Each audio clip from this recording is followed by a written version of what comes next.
history of the non-Christian philosophers up until the 18th century went like this. Here is a circle which stands for what the unified and true knowledge of the universe is. Then the next man would say no and cross out the circle. But he then would say, here is the circle. And the next man would say no and cross out that circle. Then he would make his circle. And the next man would cross it out and make his circle. This continued through the centuries. They never found the circle, but they optimistically believed someone would, beginning only from man himself and on the basis of man's reasoning alone.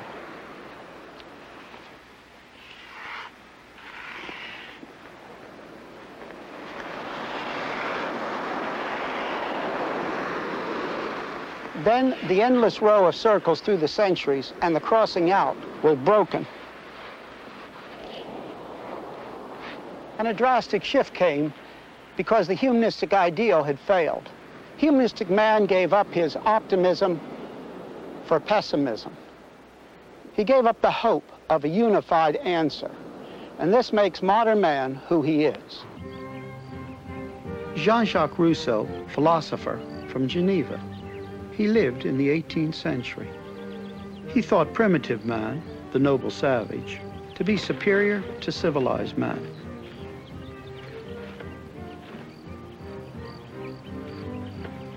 He felt that the Enlightenment, with its emphasis on reason, the arts and the sciences caused man to lose more than he gained. Rousseau saw the constraints of civilization as evils.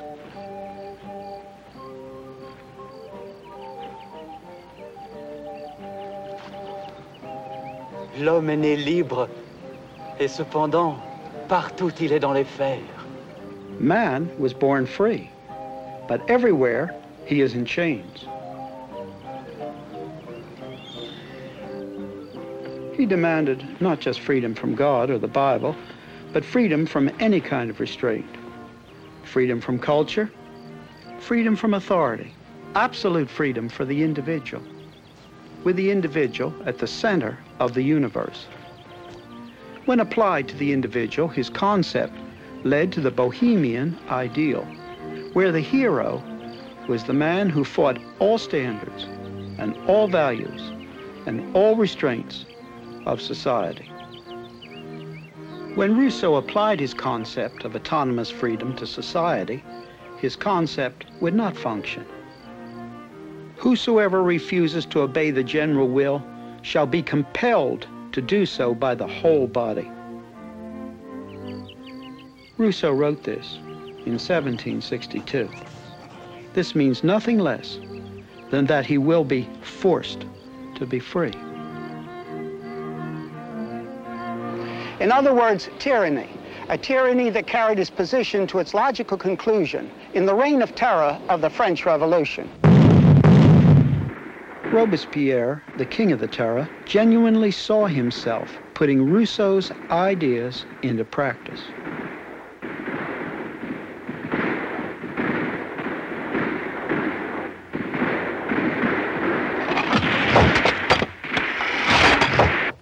Paul Gauguin was a follower of Jean-Jacques Rousseau. In his hunt for total freedom, he deserted his family. He went to Tahiti, hoping to find there the noble savage. And there he found the ideal of the noble savage to be an illusion. As he worked on this painting, he also wrote about it. He called it a philosophical work comparable to the gospel. But what a gospel. Gauguin himself said, "Close to the death of an old woman, a strange, stupid bird concludes. Whence? What? Whither? O sorrow, thou art my master. Fate, how cruel thou art. and always vanquished. I revolt. What he found in Tahiti was death and cruelty.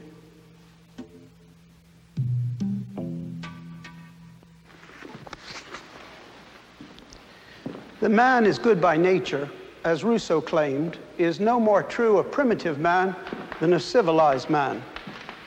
When Gauguin finished this painting, he tried to commit suicide, but he did not succeed. There was one man who well understood the logical conclusion of the deification of nature, the Marquis de Sade. If nature is all, then what is right, and nothing more can be said. As nature has made us, the men, the strongest we can do with her, the woman, whatever we please. The inevitable result was his cruelty to women. Thus, there was no basis for either morals or law. Let me dwell for a moment on the Dutch Reformation painters who so rejoicingly painted the simple things of life.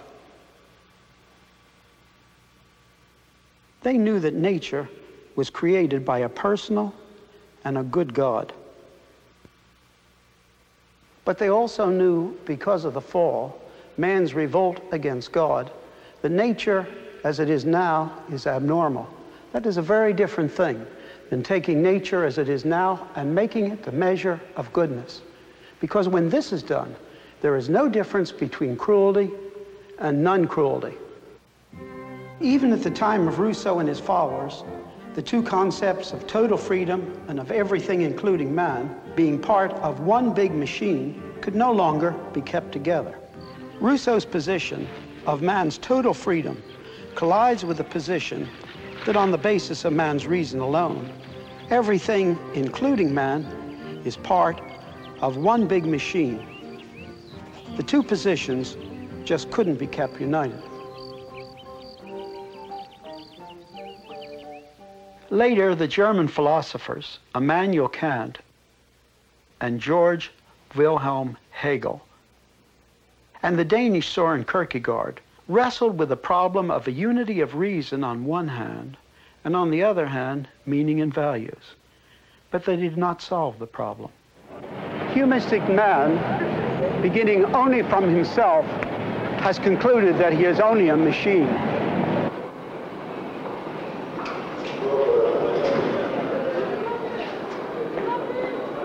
Humanistic man has no place for a personal God, but there is also no place for man's significance as man, no place for love, no place for freedom.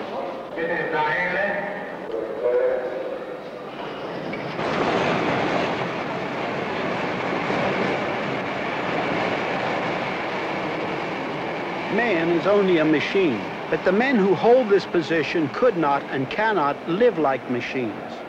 If they could, modern man would not have his tensions, either in his intellectual position or in his life. But he can't.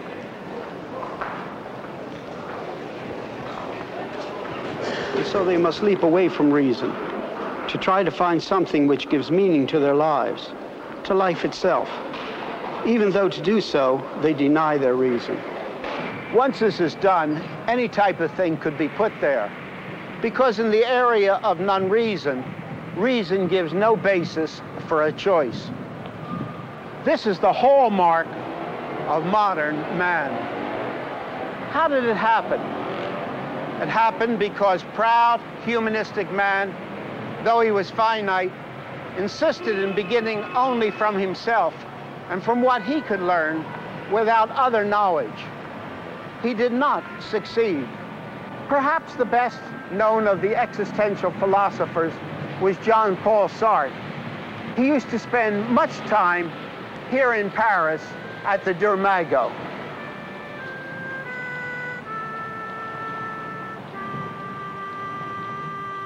His position is that in the area of reason, everything is absurd, but that one can authenticate himself, that is, give validity to his existence by an act of the will.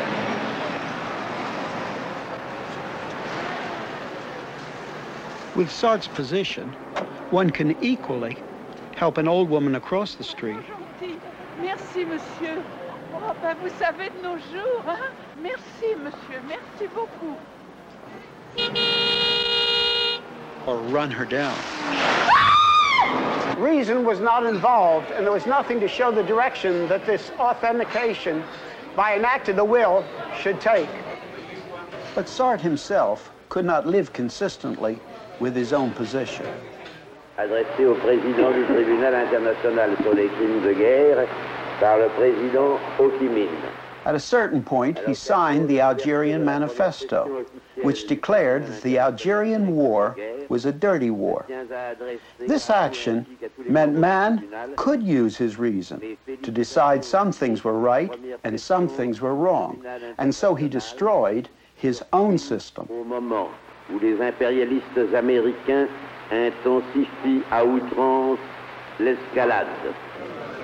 Karl Jaspers, a German existentialist, tended to have the greatest impact on the thought and life form which followed existential thought. According to him, we may have some huge experience, which gives us the hope that perhaps there is a meaning to life, even though our reason tells us that life is absurd. He calls this a final experience. Martin Heidegger was another existential philosopher who said that the answer was in the area of non-reason.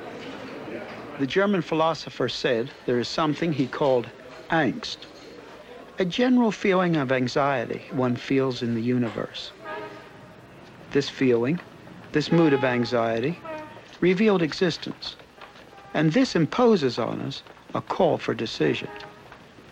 Out of this mood comes meaning to life and to choice, even against one's reason. Meaning which rests on nothing more than this vague feeling of anxiety, so nebulous it doesn't even have a specific object. As Martin Heidegger grew older, this view became too weak for him, so he changed his position.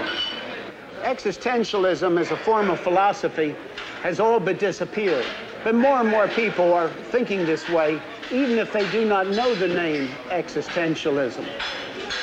To them, reason leads to pessimism, and so they try to find an answer in something totally separated from reason. Aldous Huxley, the English philosopher and writer, proposed drugs as a solution. According to him, we should give drugs to healthy people. By means of the drug experience, they could then find truth inside their own heads anytime they wished. What was left for Huxley and his followers was truth inside man's own head. To them, objective truth was gone. The drug culture and the mentality that went with it had its own vehicle which crossed the frontiers of the world, which were otherwise almost impassable by other means of communication. This record became the rallying cry of many of the young people throughout the whole world.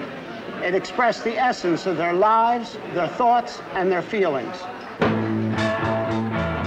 Later came psychedelic rock, an attempt to find this experience without drugs.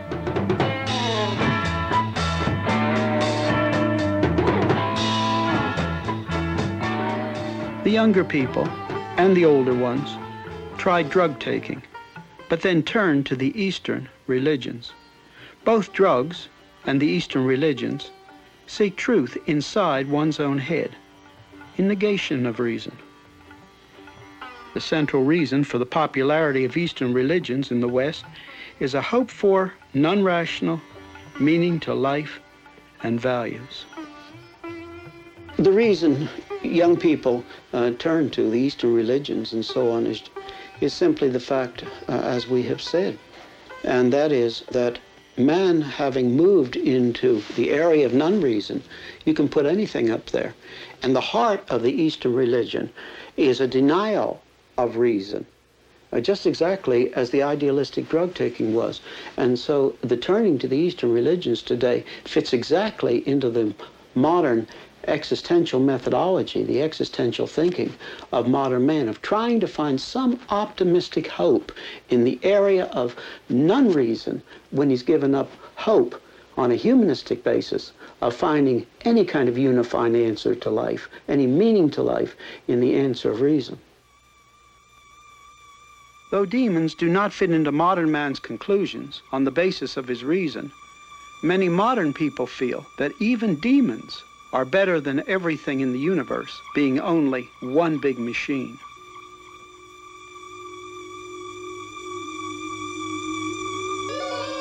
People put the occult in the area of non-reason, in the hope of some kind of meaning, even if it is a horrendous kind of meaning.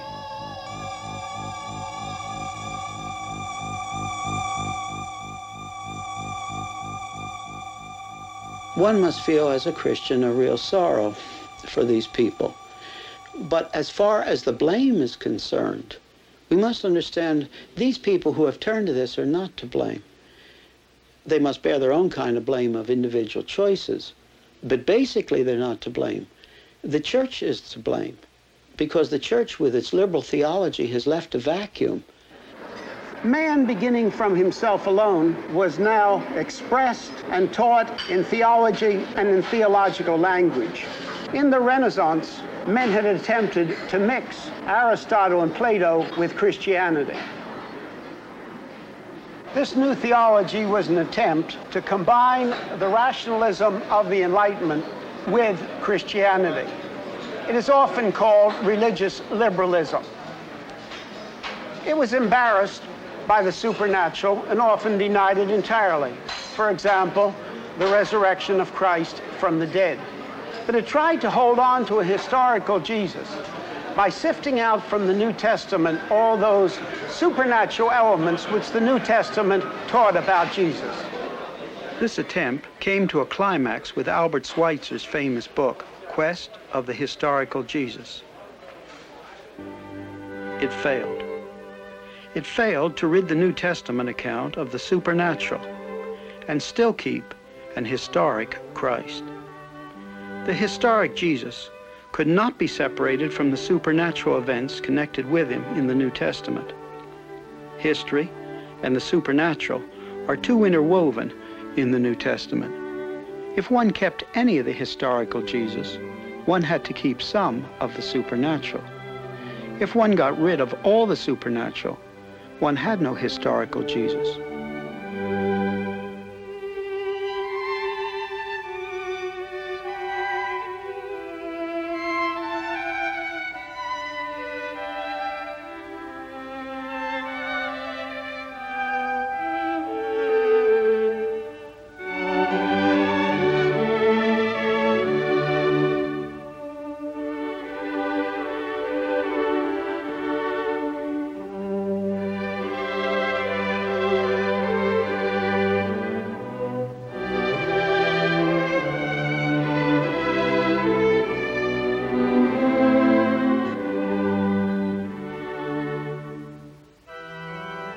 We should remember Schweitzer's humanitarianism in Africa, his genius as an organist, and his expertise concerning Bach.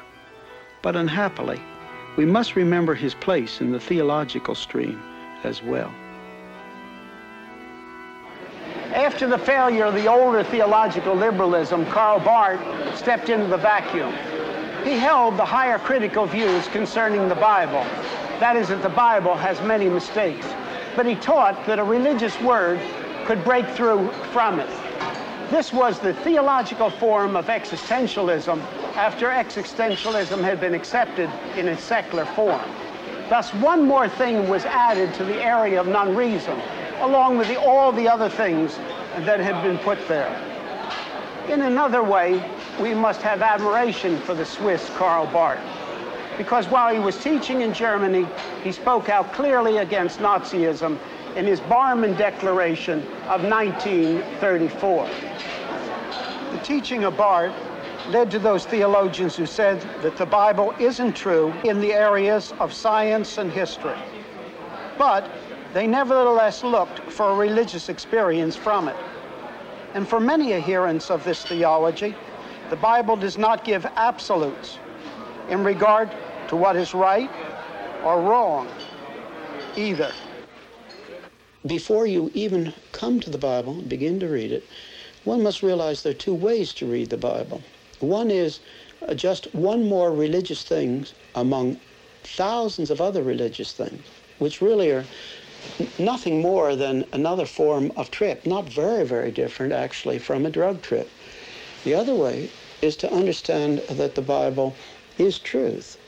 And as such, what we're listening to is something that is completely contrary to what we hear about us on every side, namely merely statistical averages, relativistic things. Now, having said this, then I'd have to guard myself for the simple reason that it doesn't mean a person has to believe all this before he can begin to read the Bible and find truth in the Bible. I would just say in passing, I was not raised in a Christian family, and I was reading much philosophy when I was a young man, and I didn't read the Bible because I believed it was true. I read it just simply out of an intellectual honesty. But I did do one thing. I read it exactly the way it was written. Beginning with Genesis 1:1 and going right on, I read it the same way I would read another book, expecting that what was being given was a straightforward statement of what was meant, and that it wasn't to be read in a different level than I would read in the area of another kind of book. And as I read it, it answered the questions which already by that time I realized that humanistic philosophy couldn't answer. And over a 6-month period, I came to conclude that it was truth. But nevertheless, we must keep in the back of our mind, how are we reading the Bible? Just as another religious trip?